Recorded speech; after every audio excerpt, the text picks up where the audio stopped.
Hello everyone, and welcome back to Let's Play Hattrick with me, Alfapiomega. It is Sunday, and as is usual for Sundays, I'm recording this because I got some news. Today though, they are a bit of a mixed feeling for me, so let's start right up with what's happening. Now, last week I was speaking about getting that new player, and I got him. He is here. Jean Martinez is now our proud player. He already played a game yesterday as an inner midfielder. And actually, no, that's not yesterday. He played on Wednesday, that's right. He was in a cup match. And he didn't perform all that well. But you know, that's to be expected. Playmaking is his weakest feature. However, it's only going to get better from now on. Now, other than that, there are absolutely no changes as far as training goes. We had nothing happening. We had quite some form changes happening, but you know, nothing actually happening as far as training goes. The only bad news is that Radek Wozinovski, our top forward player, lost 1 point in passing. I guess there is not much we can do with that. Also, he lost definitely 1 level in playmaking. For a couple weeks it was down, up, but now he's just completely down. So he's aging. He's 36. He's almost 37 to be honest. So that's just ridiculously old for a team like this. But yeah, we're gonna utilize him and then turn him into a player. Into a trainer. From a player into a trainer. God, I should think about what I'm saying more. Anyway, he has outstanding experience. I'm not sure. I think he had a brilliant experience a few weeks ago. So that makes him even better, you know, made for becoming our next coach. Now, a couple of you guys asked me why I'm buying older forwards. You know, this is not only a matter of forwards. This is also a matter of defense. For example, Casimir Eisleben, Ettore Guido, and Rainer Jaks are all very old. The reason is because I have absolutely no use for, I'd say, new players. You know, if I bought a guy with these skills that would be 24 to 25, he would cost 20 to 40 million. And yeah, I would keep him for a couple of years, but I wouldn't be able to improve him in any way, you know. So for now, it's just easier to buy these guys for a couple 100,000, and when they lose all their skill, just get rid of them. Same goes for the defense. Playmaking is, of course, something different. Anyone who is being trained is, you know, useful for me because he gains skill and actively plays in the matches. But for the defense and the forwards, there's really not much I can do for them. So why waste money on this? You know, this logic actually is not mine. This is a logic that was taught to me by my mentor, and economically, this is pretty right. You know, these guys are just, you know, they're at their peak or way behind their peak. They're at the zenith of their experience and performance, but they still perform, I would say, enough. You know, they give enough of a performance for my team at this point. So yeah, eventually I'm gonna buy some really good, much younger forwards and defenders. But for now, you know, for this season, it's not important. You know, it's not necessary. Okay, well that covers our players. As far as the finances go, we lost a lot of money last week because we bought a player for 100 million. So we ended up 68 million below what we, you know, below the previous budget. But we sold one of our players for 31 million. We sold, what was his name? I always forget. I forgot his name. Transfer history. David Borges, yes. He's now a member of Bro War, which is a Hungarian team? No, Polish one. Located in Warsaw. I don't know why they have a Hungarian logo though. Never mind. But yeah, he's there, and they're training him as a back wing. So I hope he will be good for them. I'm gonna bookmark him, just to keep an eye on him. I keep a bookmark for all of my players. This is Atmosphere. Oh, you're good, man. You're good. You're really good. They're using you well, it seems. Evgen Winka is still playing. Now I'm surprised. In the midfielder. Erik Hagensen. In the midfielder. But his performance is going down. I don't know why. It's a bit interesting. And who else do we have? Zdeněk Voborny. Denis Rybas. I like this guy. Too bad we had to sell him, but he's a winger. And hopefully he's training that wing skill. He was pretty good. Sympathetic, balanced, but he was dishonest though. So that is a bit painful. Anyway, let's get back to where we are now. One thing that I also wanted to speak about, because some of you suggested I stay away from Jean Martinez due to his bad, I'd say, character. Because he's controversial and he's fiery and dishonest. Which is really bad, dishonest, not very good, and fiery, that should be, that's again really bad. Though it's not as bad as it could be. He could be unstable and infamous. So, this may or may not come up at all. We don't know. And for now, he's staying in the B team. He might start collecting some cards as he plays. But if he gets a red card, he'll be out for only one match anyway. So we can deal with that.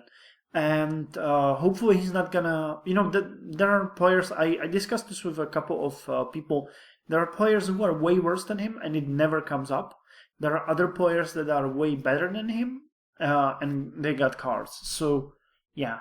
One good experience one experience that I have with such thing is... Where is he? Ture, here. Mika Ture, I had him for a long time. He's calm and infamous, so he is even worse than our new player. And as far as I know, he got a red card twice. And I had him for like 4 seasons now.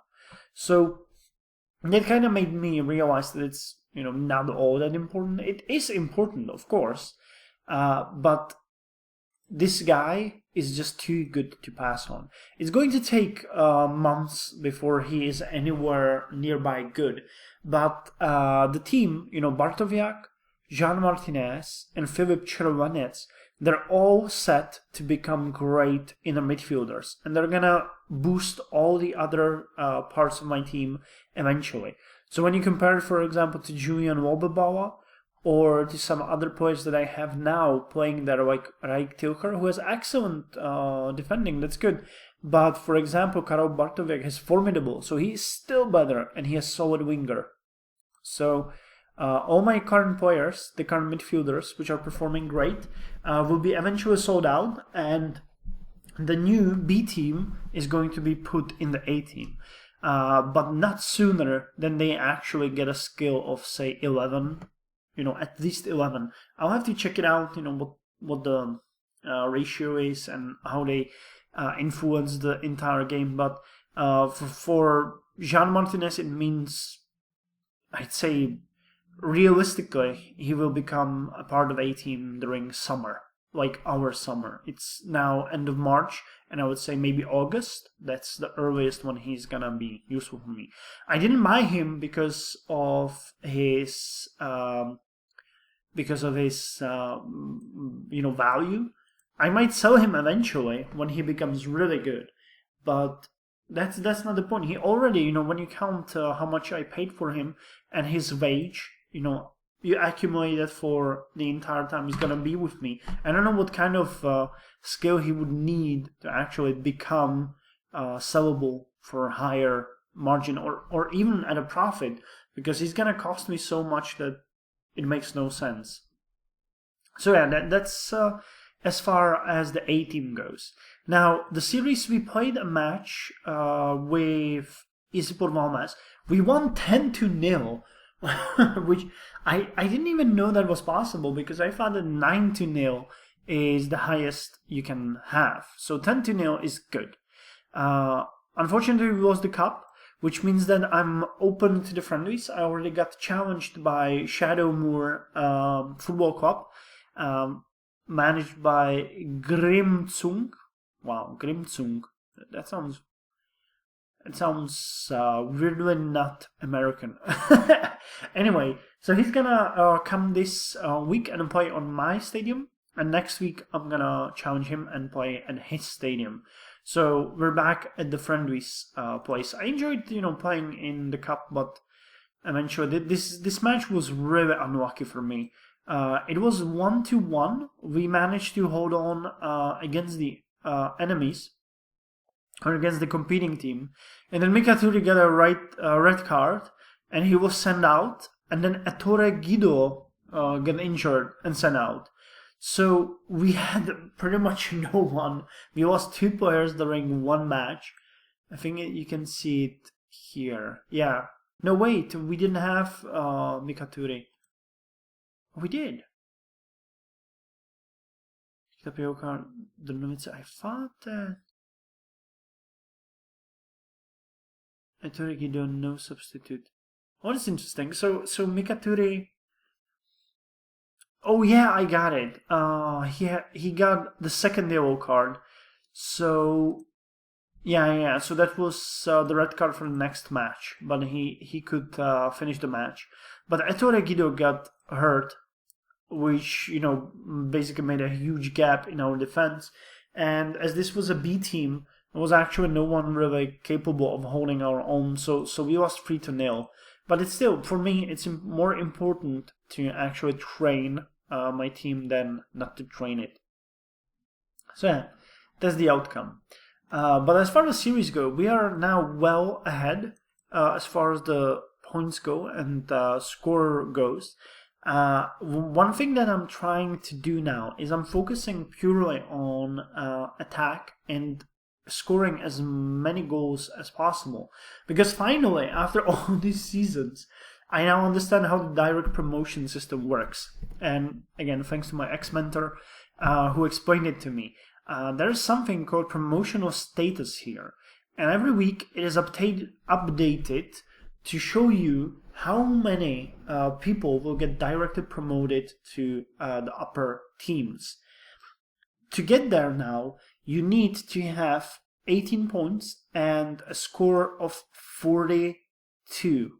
At least 42, So the reason now is that only a certain amount of people can get promoted. So at this point, I'm standing at 18 points, but I get 35 goals. I didn't get a goal, nobody gave me a goal this entire season. So I'm still at 35-0, but I need 7 more. And as new matches are being played every week, this number is going up. So last week it was, I think, 36. Now it's 42. Next week, I guess it's going to be 49 or 50. And I'm having pretty good setup now, because my team is performing well. And the next week I play with a bot team. Then I play with a bot team. Then I play with a bot team again. And then we play with Muglinov. Then again a bot team. Then a player team. I think Eskara Pitkorchevov is a bot team as well. And then Devon AC. So we're going to have like 4 to 5. 4. That's 1, 2, 3, 4, 5. 5 matches with bot teams. And every week when we have this bot team competitor, we get a heads up on the score, because we get 10-0 or 9-0, So it's important for me to score as many goals as possible to get promoted. Of course, in the other team, in the other matches with the players, it will be double important to score as many goals too. But I'm still hopeful that we can get up to that score of, I don't know, 40, 50, 60. I don't know how much it will be at the end of the season, and be directly promoted. If not, we will have to play against a team who is supposed to be demoted. And if we win that match, we're going to get promoted. If we lose that match, we're going to stay where we are, which would be a shame, for us. So plan number A is to win the match, win the season so well that we get directly promoted. And if we can't do that, then put everything into that promotion match. So that's how it is right now. Anyway, the youth team, last part of our update. There isn't much to say. We got a new player. I think it's Svatopuk Kuchera. Let me check. No, Filip Zvoníček. Filip Zvoníček. Interesting. Oh, he's quite old. But he has a decent passing.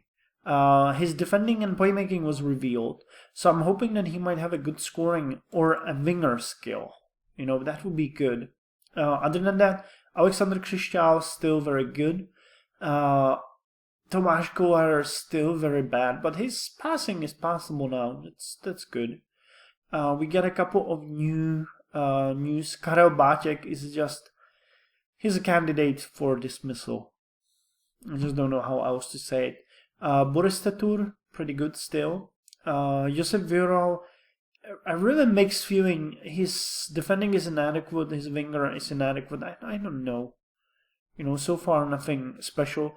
Jaroslav Eiselt, still awful. I think I'm gonna fire this guy. He's just useless. Petr Grigar is, mediocre. He's just gonna go. There really isn't any need for us to train him. Jaroslav Štefel might be good. Eventually he might be good. Defending is passable. Winger could be passable. Playmaking is poor, but who knows. Josef Zanka and Dalibor Durec. I think one of these could be promoted. Yeah, Dalibor Durec could be, but he's almost 18. So let's promote him to check what he's like. Yeah, he's just not good. Okay, anyway, bro, it was nice meeting you. Goodbye. And Josef Zanka will be promoted, I don't know when. I don't have my Fox. Oh, am I in the incognito regime?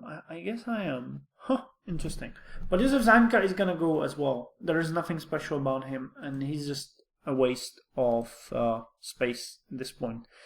But yeah, as mentioned, my team is getting younger and younger, and soon we'll be able to start, I'd say, checking who is worthy of staying in our team and who is not worthy of staying in our team. So far, I'm just hopeful that Boris Tatur and Alexander Křišťál will be as good as they seem to be at this point. And I'm also putting some hope into Svatopuk Kuchera. We'll see about Daniel Macura. He has a quick specialty, so that's good. Josef Viora might be good as well, but, inadequate. I don't know. It's kind of... Filip Vrcha could be a bit of a good defender, but still, it's a question. These guys are just mediocre at best so far, so what I'm hoping for is getting some better players later on. I'm having people scouting for any type of player, winger and defender at this point, so maybe I'll change it eventually, but it seems really random. There isn't much to say about that so far, so that's the point. Anyway, this is the update from me. I hope you guys enjoyed this. I hope you found it at least a bit interesting. We're well on our way to getting promoted this season, so let's hope we won't get any bad obstacles on our way that would actually prevent that. So yeah, that's all from me. Till next time, you guys take care.